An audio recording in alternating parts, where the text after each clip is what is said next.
गुरु बृहस्पति प्रोक्त नीति सार। सूत जी कहते हैं, तिरस्कृत होने पर भी धैर्य संपन्न सज्जन व्यक्ति के गुण कभी भी आंदोलित नहीं होते। दुष्ट के द्वारा नीचे कर दी गई अग्नि की भी शिखा कभी नीचे नहीं जाती। उत्तम जाति का अश्व अपने स्वामी का चाबुक प्रहार, सिंह हाथी की गर्जना और वीर पुरुष शत्रु पक्ष की भयंकर गर्जना सहन नहीं कर सकता। यदि सज्जन मनुष्य दुर्भाग्यवश कदाचित वैभव रहित हो जाता है तो भी वह ना तो दुष्ट जनों की सेवा करने की अभिलाषा रखता है और ना नीच जनों का सहारा लेता है। भूख से अत्यंत पीड़ित होने पर भी सिंह घास नहीं खाता, अपितु हाथियों के गर्म रक्त का ही पान करता है।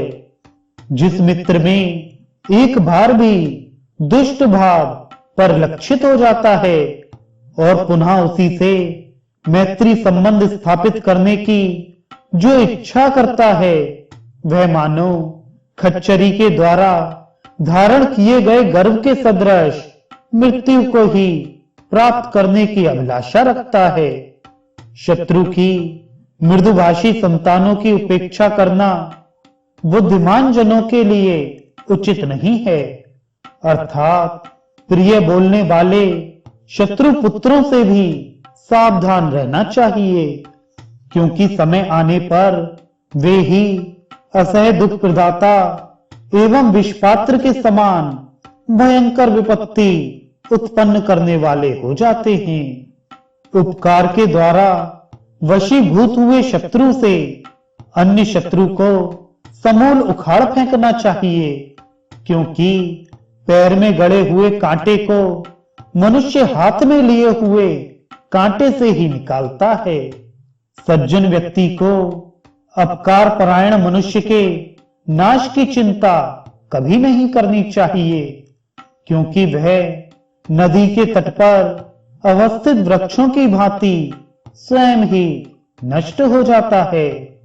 अर्थ का रूप धारण करने वाले अनर्थ और अनर्थ का रूप धारण करने वाले अर्थ, ये दैवाधीन पुरुष के विनाश के लिए होते हैं।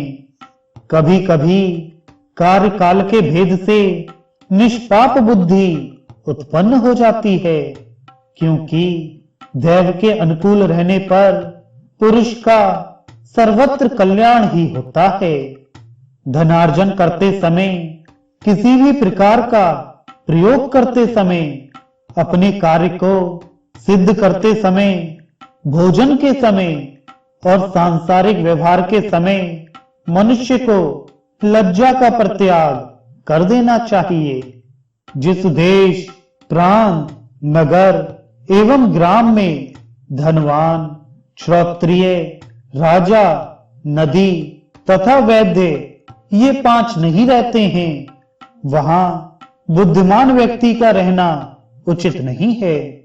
जहां आना जाना ना हो, जहां अनुचित आचरण को रोकने के लिए भय की संभावना ना हो, लज्जा ना हो तथा दान की प्रवृत्ति ना हो, वहां तो एक दिन भी निवास करना उचित नहीं है।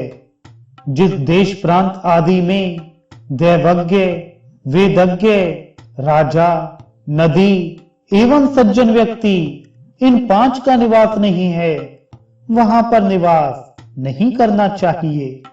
हे शौनक, एक ही व्यक्ति में सभी ज्ञान प्रतिष्ठित रूप में नहीं रहते हैं, इसलिए यह सर्वमान्य है कि सभी व्यक्ति सब कुछ नहीं जानते हैं और कहीं पर भी सभी सर्वज्ञ नहीं हैं। इस संसार में ना तो कोई सर्वविद है और ना कोई अत्यंत मूर्ख ही है। उत्तम, मध्यम तथा निम्न स्तरीय ज्ञान से जो व्यक्ति जितना जानता है, उसे उतने में विद्वान समझा जाना चाहिए।